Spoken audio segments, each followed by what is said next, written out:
Please follow ಆಗಿ devil sweet love ಭಾಗ 3.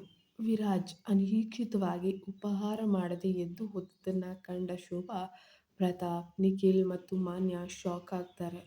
ಕಾವ್ಯ ಕೂಡ ಅಲ್ಲಿನ ವಾತಾವರಣ ನೋಡಿ ಗಾಬರಿ ಆಗ್ತಾಳೆ. ಮಾನ್ಯ ಅತ್ತಿಗೆಯಂತೆ ಇರುವ ಕಾವ್ಯಾಳ ಕಡೆ ನೋಡಿ, ಈಗ ಏನಾಯಿತು, ಅಣ್ಣ ಯಾಕೆ ಕೋಪದಿಂದ ಎದ್ದು ಹೋದ ಎಂದು ಆತಂಕದಿಂದ ಕೇಳಿದ್ಲು. ಶೋಭಾ ಅವರು ಆತಂಕಗೊಂಡು ವಿರಾಜ್ನನ್ನು ಹಿಂಬಾಲಿಸ್ತಾರೆ. ವಿರಾಜ್ ತನ್ನ ಕಚೇರಿಯ ಕಾರಿನ ಬಳಿ ಹೋಗುವುದನ್ನು ಕಂಡು ಶೋಭಾ ಅವನನ್ನು ಕೂಗಿದ್ರು. ಅಮ್ಮನ ಧ್ವನಿ ಕೇಳಿ ವಿರಾಜ್ ನಿಂತು ಹಿಂದೆ ತಿರುಗ್ತಾನೆ. ಶೋಭಾ ಅವನ ಹತ್ತಿರ ಬಂದು, ಏನಾಯಿತು ವಿರಾಜ್, ಇವತ್ತು ತಿಂಡಿ ಯಾಕೆ ಮಾಡಲಿಲ್ಲ, ಹೀಗೆ ಹಠಾತ್ತಾಗಿ ಎದ್ದು ಬಂದಿದೆಯಲ್ಲ, ಏನಾದರೂ ತೊಂದರೆನಾ ಅಂತ ಗಾಬರಿಯಿಂದ ಕೇಳ್ತಾರೆ. ಅದಕ್ಕವನು ಅಮ್ಮನತ್ತ ನೋಡಿ, ನೋ ಮಮ್ಮಿ, ಇವತ್ತು ನನಗೆ ತಿಂಡಿ ತಿನ್ನುವಂತಹ ಆಸಕ್ತಿ ಇಲ್ಲ ಅಷ್ಟೇ ಎಂದು ಸಣ್ಣದಾಗಿ ಉತ್ತರಿಸ್ತಾನೆ. ಶೋಭಾ ಬಿಡದೆ, ಆದರೆ ನಿನಗೆ ಯಾಕೆ ಬೇಡ ಅನ್ನಿಸ್ತಾ ಇದೆ, ಈ ರೀತಿ ನೀನು ಡೈನಿಂಗ್ ಟೇಬಲ್ನಿಂದ ಎದ್ದು ಬಂದದ್ದು ಇದೇ ಮೊದಲು, ನಿನ್ನ ಮುಖದಲ್ಲಿ ಏನೋ ವ್ಯತ್ಯಾಸ ಕಾಣ್ತಾ ಇದೆ ಅಂತ ಹೇಳಿದ್ರು. ವಿರಾಜ್ ಅಮ್ಮನ ಕೈ ಹಿಡಿದು, ಸಾರಿ ಮಮ್ಮಿ, ನನಗೆ ನಿಜವಾಗಿಯೂ ಹಸಿವಿಲ್ಲ, ಒಂದು ವೇಳೆ ಆಫೀಸ್ನಲ್ಲಿ ಹಸಿವಾದರೆ ಅಲ್ಲಿ ಏನನ್ನಾದರೂ ಆರ್ಡರ್ ಮಾಡಿ ತಿಂತೇನೆ, ನೀನು ಹೋಗಿ ತಿಂಡಿ ತಿನ್ನು, ಟೆನ್ಷನ್ ಮಾಡ್ಕೋಬೇಡ, ನನ್ನ ಚಿಂತೆ ಬಿಟ್ಬಿಡು ಅಂತ ಹೇಳಿದ್ದ. ನೀನು ಹೋಗಿ ತಿಂಡಿ ತಿನ್ನಮ್ಮ, ಟೆನ್ಷನ್ ಮಾಡ್ಕೋಬೇಡ ಅಂತ ಹೇಳಿ ಅವರಿಗೆ ಬಾಯ್ ಹೇಳಿ ಕಾರ್ ಹತ್ತಿ ವೇಗವಾಗಿ ಹೊರಟೋದ. ವಿರಾಜ್ ಕಾರ್ ಚಲಾಯಿಸ್ತಿರುವಾಗ ಅವನ ಮನಸ್ಸಿನಲ್ಲಿ ಏನೋ ತಳಮಳ.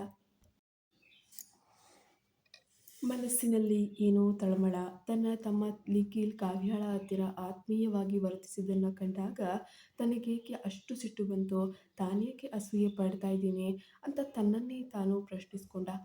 ಎಂದು ಯಾವ ಹುಡುಗಿಯ ಬಗ್ಗೆಯೂ ತಲೆ ಕೆಡಿಸಿಕೊಳ್ಳದಂತಹ ವಿರಾಜ್ ಇಂದು ಕಾವ್ಯಾಳ ಬಗ್ಗೆ ಯಾಕೆ ಪದೇ ಪದೇ ಯೋಚಿಸ್ತಾ ಇದ್ದಾನೆ ಎಂಬುದು ಅವನಿಗೆ ಅರ್ಥ ಆಗ್ತಾ ಇರಲಿಲ್ಲ.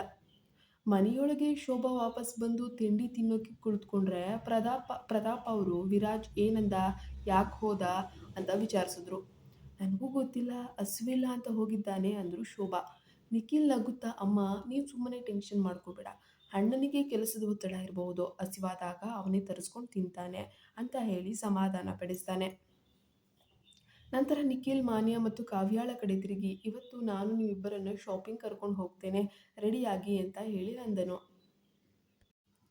ಇದನ್ನು ಕೇಳಿ ಮಾನ್ಯ ಖುಷಿಯಿಂದ, ನಿಜವಾಗ್ಲೂನಾ ಅಣ್ಣ, ಇವತ್ತು ಶಾಪಿಂಗ್ ಮಾಡಿಸ್ತೀಯಾ ಅಂತ ಕೇಳಿದ್ಲು. ಖಂಡಿತ, ಇವತ್ತು ನಾನು ನಿಮಗೆ ಇಷ್ಟ ಬಂದದನ್ನು ಕೊಂಡ್ಕೊಳ್ಳಿ ಅಣ್ಣ, ನಾನು ಕೊಡ್ತೇನೆ ಅಂತ ನಿಖಿಲ್ ಹೇಳ್ದ.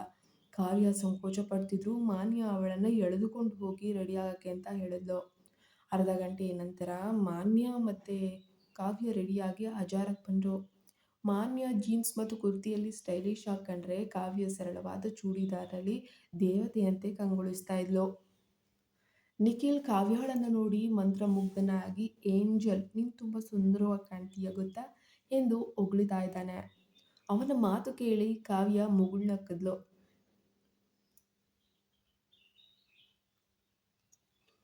ಮಾನ್ಯ ಇಬ್ಬರನ್ನ ಛೇಡಿಸುತ್ತಾ, ಅಣ್ಣ, ಈ ನಿನ್ನ ಏಂಜಲ್ ನೋಡಿ ಸಾಕಾಗಿದ್ರೆ ಬೇಗ ಶಾಪಿಂಗ್ ಹೋಗೋಣ ಬನ್ನಿ, ಇಲ್ದಿದ್ರೆ ದಿನವೆಲ್ಲ ಇಲ್ಲೇ ಕಳೆದು ಹೋಗುತ್ತೆ ಅಂತ ಹೇಳ್ತಾ ಇದ್ದ. ನಿಖಿಲ್ ನಕ್ಕು ಕಾವ್ಯಾಳ ಕಡೆ ನೋಡಿ, ಚಾಚಿ, ಕಮ್ ಏಂಜಲ್ ಅಂತ ಹೇಳ್ತಾನೆ. ಕಾವ್ಯ ಸಂಕೋಚದಿಂದಲೇ ಅವನ ಕೈ ಮೇಲೆ ತನ್ನ ಕೈ ಇರಿಸಿ ಅವರೆಲ್ಲರೂ ಸೇರಿ ಮೌರ್ಯ ಮಾಲ್ಗೆ ಹೋಗ್ತಾರೆ. ಮತ್ತೊಂದೆಡೆ ವಿರಾಜ್ ಕಚೇರಿಯಲ್ಲಿ ಕೆಲಸ ಮಾಡ್ತಿದ್ರು ಕೂಡ ಅವನಿಗೆ ಕೆಲಸದ ಮೇಲೆ ಗಮನ ಇಲ್ಲ, ಇಂಟ್ರೆಸ್ಟ್ ಇಲ್ಲ. ನಿಖಿಲ್ ಕಾವ್ಯಾಳ ಕೈ ಹಿಡಿದದ್ದೇ ಅವನ ಕಣ್ಮುಂದೆ ಬರ್ತಾ ಇದೆ. ಅವನಿಗೆ ಇರಿಟೇಟ್ ಆಗ್ತಾ ಇದೆ. ತಡೆಯಲಾರದೆ ಅವನು ತಕ್ಷಣ ಮಾನ್ಯಾಳಿಗೆ ಫೋನನ್ನು ಮಾಡ್ತಾನೆ. ಹಲೋ ಅಣ್ಣ. ಮಾನ್ಯ ಫೋನ್ ಎತ್ತಾಳೆ. ಮಾನ್ಯ, ಏನು ಮಾಡ್ತಾ ಇದ್ದೀರಾನೆ ವಿರಾಜ್. ಅವನಿಗೂ ಗೊತ್ತು ತಾನು ಹೀಗೆ ಫೋನ್ ಮಾಡಿ ವಿಚಾರಿಸುವುದು ವಿಚಿತ್ರ ಅಂತ ಹೇಳಿಬಿಟ್ಟು. ಮಾನ್ಯ ಆಶ್ಚರ್ಯದಿಂದ, ಅಣ್ಣ, ನೀನಾ, ನನಗ ಫೋನ್ ಮಾಡಿದ್ಯಾ, ಅಚ್ಚರಿ ಆಗ್ತಾ ಇದೆ ಅಂತ ಹೇಳಿದ್ಲು. ವಿರಾಜ್ ಸ್ವಲ್ಪ ಗಂಭೀರವಾಗಿ ಕೇಳಿದ ಪ್ರಶ್ನೆಗೆ ಉತ್ತರ ಕೊಡು, ಎಲ್ಲಿದ್ದೀರಾ ನೀವು ಅಂದೆ ಎಂದು ಗದ್ದರಿಸ್ತಾನೆ. ನಾವು ಮೌರ್ಯ ಮಾಲ್ನಲ್ಲಿದ್ದೀವಿ ಅಣ್ಣ. ನಿಖಿಲ್ ಅಣ್ಣ ನಮ್ಮನ್ನು ಶಾಪಿಂಗ್ಗೆ ಕರ್ಕೊಂಡು ಬಂದಿದ್ದಾನೆ, ನಾನಿನ್ನು ತುಂಬ ಖರೀದಿ ಮಾಡಬೇಕು, ಆಮೇಲೆ ಸಿಕ್ಲಾ ಎಂದು ಮಾನ್ಯ ಪಟ್ ಅಂತ ಫೋನ್ ಕಟ್ ಮಾಡೇ ಬಿಟ್ಲು.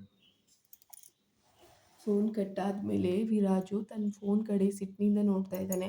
ಮಾಲ್ನಲ್ಲಿ ಕಾವ್ಯ ತನಗಾಗಿ ಏನನ್ನೂ ಆರಿಸಿಕೊಳ್ಳಬೇಕೆಂದು ತಿಳಿಯದೆ ನಿಖಿಲ್ನನ್ನ ನೋಡ್ತಾ ಇದ್ದಾಳೆ. ಆದರೆ ನಿಖಿಲ್ ಎಲ್ಲೋ ದೂರದಲ್ಲಿ ಒಬ್ಬ ಹುಡುಗಿಯನ್ನ ದಿಟ್ಟಿಸಿ ನೋಡ್ತಾ ಇದ್ದನು. ಕಾವ್ಯ ಮಾತ್ರ ಅವನ ಹತ್ತಿರ ಬಂದು ಭುಜದ ಮೇಲೆ ಕೈ ಇಟ್ಟು, ಏನಾಯಿತು? ಆ ಹುಡುಗಿನ ನೀವ್ಯಾಕೆ ಹೀಗೆ ಥರ ನೋಡ್ತಾ ಇದ್ದೀರಾ ಅಂತ ಪ್ರಶ್ನೆ ಕೇಳೋದು. ಆ ಹುಡುಗಿ ಮಾಲ್ನ ಕೌಂಟರಲ್ಲಿ ಕೆಲಸ ಕೂಡ ಮಾಡ್ತಾ ಇದ್ಲು. ನಿಖಿಲ್ ಮುಖ ಬಾಡಿಸ್ಕೊಂಡು ಮಂಕಾಗಿ ನೋಡುತ್ತಾ, ಏಂಜಲ್, ಅವಳು ನನ್ನ ಎಕ್ಸ್ ಗರ್ಲ್ ಫ್ರೆಂಡ್ ಅಂತ ಹೇಳ್ತಾನೆ. ನಿಖಿಲ್ ಹೇಳಿದ ಮಾತನ್ನ ಕೇಳಿ ಒಂದು ಕ್ಷಣ ಕಾವ್ಯಾಳೆ ಶಾಕ್ ಆಗೋಗ್ತಾಳೆ. ನಿಖಿಲ್ ಮಾತ್ರ ತನ್ನ ಗತಕಾಲದ ನೋವನ್ನು ಕಾವ್ಯಾಳ ಮುಂದೆ ಬಿಚ್ಚಿಡ್ತಾನೆ. ಅವಳ ಹೆಸರು ಅಂಜಲಿ. ನಮ್ಮ ಸಂಬಂಧ 2 ವರ್ಷಗಳ ಕಾಲ ತುಂಬ ಸುಂದರವಾಗಿ ಬ್ಯೂಟಿಫುಲ್ ಆಗಿ ಹೋಗ್ತಾ ಇತ್ತು. ಆದರೆ ಅವಳ ತಂದೆ ಅಪಘಾತದಲ್ಲಿ ತೀರಿ ಹೋದಾಗ ಎಲ್ಲವೂ ಬದಲಾಗೋಯಿತು. ಇಡೀ ಕುಟುಂಬದ ಜವಾಬ್ದಾರಿ ಅಂಜಲಿಯ ಮೇಲೆ ಬಿತ್ತು. ಅವಳು ತನ್ನ ತಾಯಿ ಮತ್ತು ತಮ್ಮನನ್ನು ನೋಡ್ಕೊಳ್ಳೇಬೇಕಾಗಿತ್ತು. ನಾನು ಅವಳನ್ನು ಮದುವೆಯಾಗೋಕೆ ಅಂತ ಹೇಳಿ ಬಯಸಿದೆ.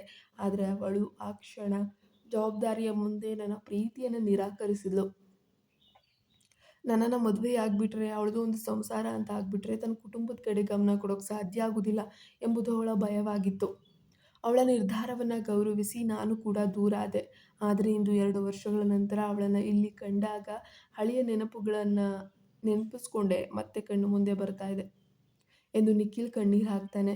ಅವನ ಮಾತುಗಳನ್ನು ಕೇಳಿದ್ದ ಕಾವ್ಯ ಅಕ್ಕರೆಯಿಂದ ಅವನ ಭುಜವನ್ನು ತಟ್ಟಿ, ನೀನು ಇನ್ನೂ ಅವಳನ್ನು ಪ್ರೀತಿಸ್ತಾ ಇದೀಯಾ ಅಂತ ಕೇಳಿದ್ಲು. ನಿಖಿಲ್ ಅವಳನ್ನು ನೋಡಿ, ಹೌದು ಏಂಜಲ್, ನಾನು ಇಂದಿಗೂ ಅವಳನ್ನು ಅಷ್ಟೇ ಪ್ರೀತಿಸ್ತಾ ಇದ್ದೇನೆ. ಅವಳಂದರೆ ನನಗೆ ಬಹಳ ಇಷ್ಟ ಅಂತ ಹೇಳ್ತಾನೆ. ಕಾವ್ಯ ಮುಗುಳ್ನಗುತ್ತಾ ಧೈರ್ಯ ತುಂಬಿದ್ಲು. ಹಾಗಾದರೆ ಮನಸ್ಸಿನಲ್ಲಿರುವ ಭಾವನೆಗಳನ್ನು ಅವಳಿಗೆ ಈಗಲೇ ಹೋಗಿ ಹೇಳು. ಅವಳು ನಿನ್ನನ್ನು ನಿರಾಕರಿಸಿದ್ದು ಕೇವಲ ಜವಾಬ್ದಾರಿಯ ಭಯದಿಂದನೇ ಹೊರತು ನಿನ್ನ ಮೇಲಿನ ಕೋಪ ಅಥವಾ ಇಷ್ಟ ಇಲ್ಲದೆ ಇರೋದ್ರಿಂದ ಅಲ್ಲ. ನೀನು ಅವಳನ್ನು ಮದುವೆಯಾಗಿ ಅವಳ ಕುಟುಂಬದ ಜವಾಬ್ದಾರಿಯನ್ನು ಅಳಿಯನಾಗಿ ಅಲ್ಲದೆ ಮಗನಾಗಿ ವಹಿಸ್ಕೊಳ್ತೇನೆ ಅನ್ನೋವಂಥ ಒಂದು ಭರವಸೆಯನ್ನು ಕೊಡು. ನಿನ್ನ ಪ್ರೀತಿ ಮತ್ತು ಬೆಂಬಲದ ಮೇಲೆ ಅವಳಿಗೆ ನಂಬಿಕೆ ಬಂದರೆ ಅವಳು ಖಂಡಿತ ನಿನ್ನ ಪ್ರೀತಿಯನ್ನು ಒಪ್ಕೊತಾಳೆ ಅಂತ ಹೇಳಿದ್ಲು. ಕಾವ್ಯಾಳ ಮಾತುಗಳನ್ನು ಕೇಳಿ ನಿಖಿಲ್ನ ಕಣ್ಣುಗಳಲ್ಲಿ ಸಂತೋಷದಿಂದ ಹೊಳೆ ಹರಿಯತೊಡಗಿತ್ತು. ಕಾವ್ಯಾಳನ್ನು ಗಟ್ಟಿಯಾಗಿ ಎತ್ಕೊಂಡ. ಏಂಜಲ್, ನೀನು ನಿಜವಾಗಿಯೂ ದೇವತೆಯಂತೆ ನಮ್ಮ ಮನೆಗೆ ಬಂದು ನನಗೆ ಒಳ್ಳೆ ದಾರಿ ತೋರಿಸ್ತಿದ್ಯಾ. ನಾನು ಅಂಜಲಿಯ ಕುಟುಂಬವನ್ನು ನನ್ನದೇ ಕುಟುಂಬದಂತೆ ನೋಡ್ಕೊಳ್ತೇನೆ ಎಂದು ಸಂಭ್ರಮಿಸ್ತಾ ದೂರದಿಂದಲೇ ಇವರನ್ನು ಗಮನಿಸ್ತಾ ಇದ್ದಂಥ ಅಂಜಲಿ ನಿಖಿಲ್ ಮತ್ತೊಂದು ಹುಡುಗಿಯನ್ನು ಅಪ್ಕೊಂಡಿದ್ದನ್ನು ಕಂಡು ಮರುಗಿದಳು. ಕಣ್ಣೀರು ಹಾಕುತ್ತಾ ಅಲ್ಲಿಂದ ಹೊರಟು ಹೋದ್ಲು. ಅದೇ ಸಮಯದಲ್ಲಿ ವಿರಾಜ್ ಕೋಪದಿಂದ ಎಲ್ಲವನ್ನ ಗಮನಿಸ್ತಾ ಇದ್ದಾನೆ. ಮಾನ್ಯಾಳ ಫೋನ್ ಬಂದ ನಂತರ ಕೆಲಸವನ್ನೆಲ್ಲ ಬಿಟ್ಟು ಅವನು ಮಾಲ್ಗೆ ಬಂದ್ಬಿಟ್ಟಿದ್ದಾನೆ. ಆದರೆ ಅಲ್ಲಿ ಕಾವ್ಯ ಅಪ್ಪಿಕೊಂಡಿದ್ದನ್ನು ಕಂಡು ಅವನಿಗೆ ಅತೀವವಾದ ಅಸೂಯೆ, ಕೋಪ, ಒಂದು ರೀತಿಯ ದುರಾಸೆ ಉಂಟಾಯಿತು. ಕಾವ್ಯ ತನ್ನ ತಮ್ಮನಿಗೆ ಇಷ್ಟು ಹತ್ತಿರವಾಗಿದ್ದು ನಿಜವಾಗಿಯೂ ಅವನಿಗೆ ಸಹಿಸೋಕ್ಕೆ ಸಾಧ್ಯವೇ ಆಗಲಿಲ್ಲ. ಮುಷ್ಟಿ ಬಿಗಿದುಕೊಂಡು ಯಾರ ಕಣ್ಣಿಗೂ ಬೀಳದೆ ಅಲ್ಲಿಂದ ಹೊರಟು ಹೋಗ್ತಾನೆ.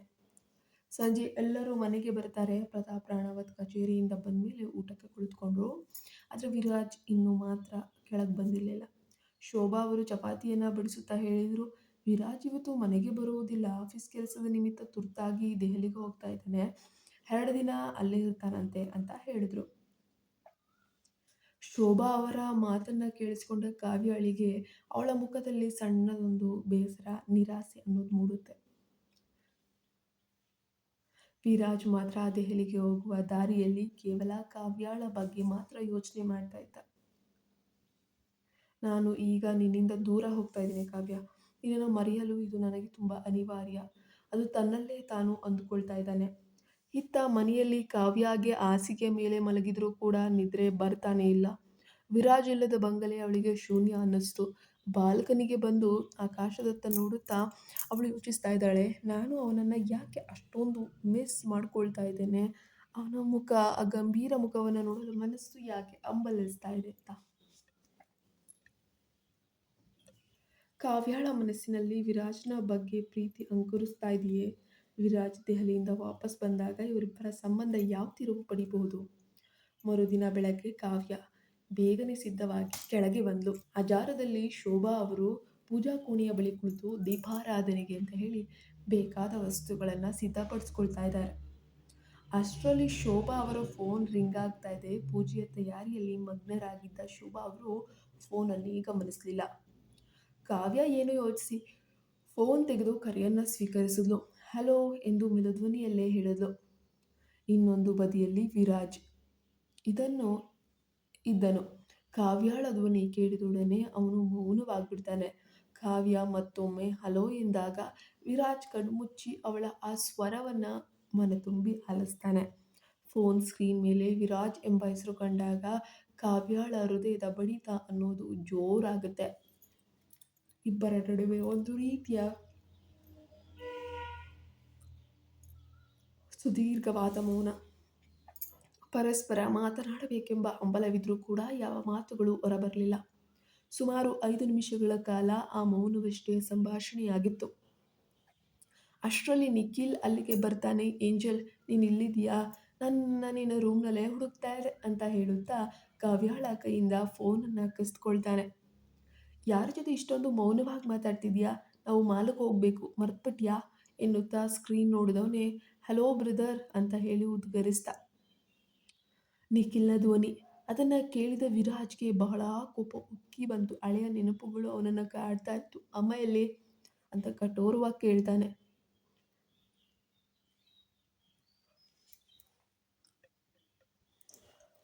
ಅಮ್ಮ ಪೂಜೆಯಲ್ಲಿ ಬ್ಯುಸಿ ಇದ್ದಾರಣ್ಣ. ಪೂಜೆ ಮುಗಿದ ಮೇಲೆ ನೀನು ಫೋನ್ ಮಾಡಿದ್ದೆ ಅಂತ ಹೇಳ್ತೀನಿ. ನಮಗೀಗ ತಡವಾಗ್ತಿದೆ, ನಾವು ಹೊರಡಬೇಕು ಅಂತ ವಿರಾಜ್ ಮಾತು ಮುಗಿಸುವ ಮೊದಲೇ ಫೋನನ್ನು ಕಟ್ ಮಾಡ್ತಾನೆ.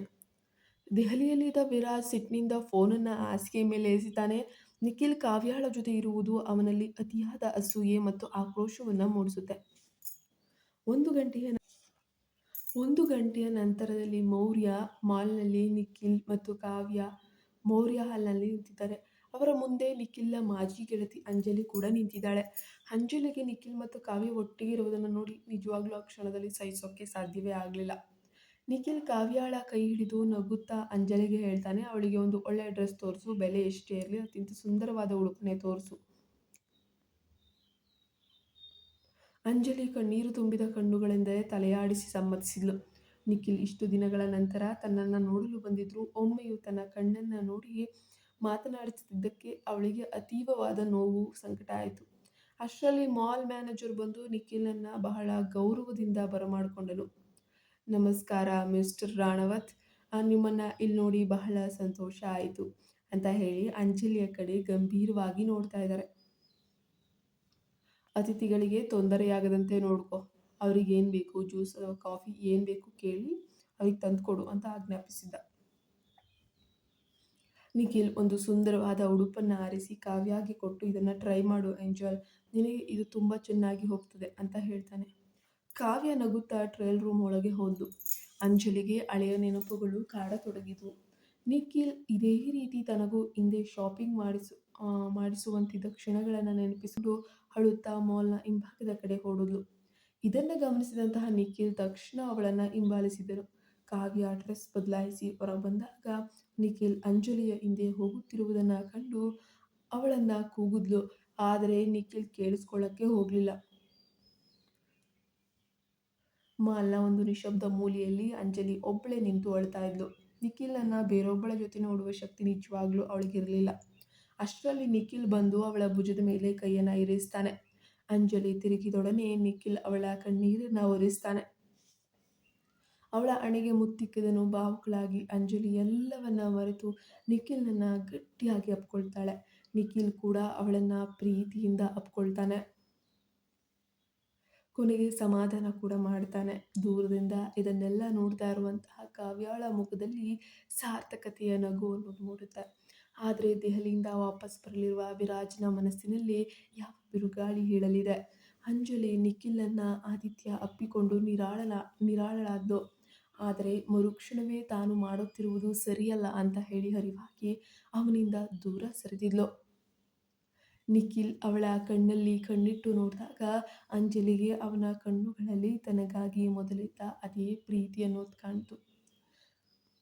ಅಂಜಲಿ ಮುಖ ತಿರುಗಿಸಿ, ಕ್ಷಮಿಸು ನಿಖಿಲ್, ನಿನ್ನ ಗೆಳತಿ ಕಾವ್ಯಾಗಿ ಇದು ಗೊತ್ತಾದರೆ ಬಹುಶಃ ನಿನ್ನ ಮೇಲೆ ಕೋಪ ಮಾಡಿಕೊಳ್ಬಹುದು ಅಂತ ಹೇಳಿದ್ಲು.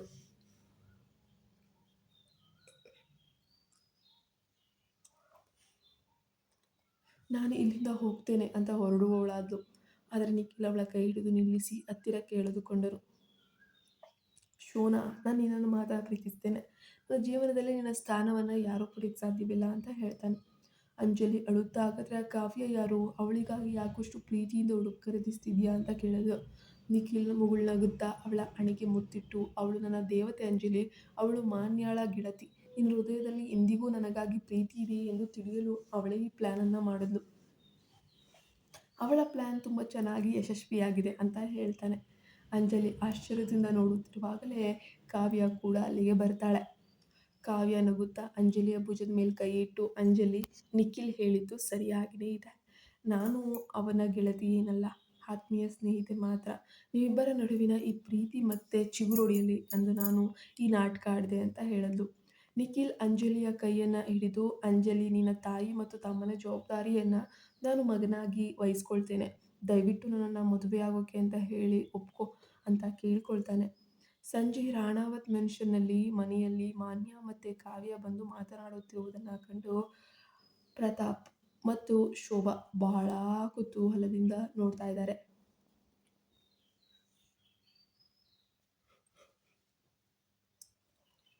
ಪ್ರತಾಪ್ ಕಚೇರಿಯಿಂದ ಬಂದು ಫ್ರೆಶ್ ಅಪ್ ಆಗೋಕೆ ಹೋಗ್ತಾರೆ. ಸ್ವಲ್ಪ ಸಮಯದ ನಂತರ ಕಾವ್ಯ ಮಾನ್ಯಾಳ ಕೋಣೆಗೆ ಹೋಗಿ ಆದಿತ್ಯ ಮತ್ತು ಅಂಜಲಿಯ ಪ್ರೇಮ ಕಥೆಯ ಸುಖಾಂತ್ಯದ ಬಗ್ಗೆ ವಿವರಿಸ್ತಾ ಇದ್ದಾಳೆ.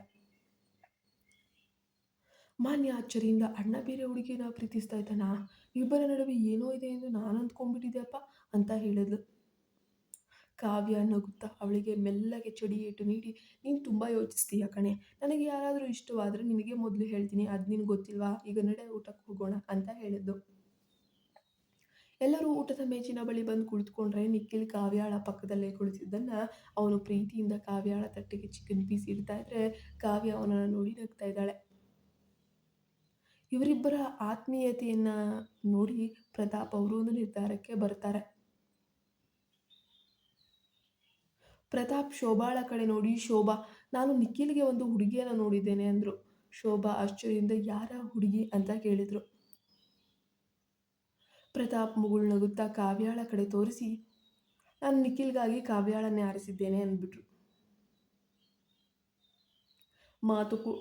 ನೀರು ಕುಡಿತಿದ್ದಂತಹ ಕಾವ್ಯಾಗೆ ಈ ಮಾತನ್ನು ಕೇಳಿ ಒಮ್ಮೆಲೆ ಹೊಟ್ಟೆ ಬಿರಿಯುವಂತೆ ಕೆಮ್ಮು ಅನ್ನೋದು ಬಂದ್ಬಿಡುತ್ತೆ. ಅವಳು ನೀರನ್ನು ಉಗುಳುತ್ತಾ ಕೆಮ್ಮುತ್ತಾ ಹಿಂದೆ ತಿರುಗಿದ್ಲು. ಅಲ್ಲಿ ವಿರಾಜ್ ನಿಂತಿದ್ದನು. ವಿರಾಜ್ ದೆಹಲಿಯ ಕೆಲಸವನ್ನು ಬೇಗ ಮುಗಿಸಿ ಎಲ್ಲರಿಗೂ ಸರ್ಪ್ರೈಸ್ ನೀಡಲು ಮನೆಗೆ ಬಂದಿದ್ದ. ಆದರೆ ಅವನು ಒಳಗೆ ಕಾಲಿಟ್ಟಾಗಲೇ ತಂದೆ ನಿಖಿಲ್ ಮತ್ತು ಕಾವ್ಯಾಳ ಮದುವೆಯ ಬಗ್ಗೆ ಮಾತಾಡ್ತಾ ಇರೋದನ್ನು ವಿರಾಜ್ಗೆ ನಿಜವಾಗ್ಲೂ ಸಹಿಸೋಕ್ಕಾಗಲೇ ಇಲ್ಲ. ವಿರಾಜ್ನ ಕಣ್ಣುಗಳಲ್ಲಿ ಕೆಂಡದಂತಹ ಕೋಪ ಕೂಡ ಇತ್ತು. ಅವನು ಕಾವ್ಯಾಳನ್ನು ದಹಿಸುವಂತೆ ನೋಡ್ತಾ ಇದ್ದ. ಕಾವ್ಯ ಅವನ ತೀಕ್ಷ್ಣ ನೋಟ ಕಂಡು ಬೆಚ್ಚಿಬಿದ್ಲು. ವಿರಾಜ್ನ ಈ ಅನಿರೀಕ್ಷಿತ ಆಗಮನ ಮತ್ತು ತಂದೆಯ ಮದುವೆಯ ಪ್ರಸ್ತಾಪ ರಾಣಾವತ್ ಬಂಗಲೆಯಲ್ಲಿ ಯಾವ ಬಿರುಗಾಳಿ ಎಬ್ಬಿಸಲಿದೆ ನೋಡೋಣ ಮುಂದಿನ ಭಾಗದಲ್ಲಿ.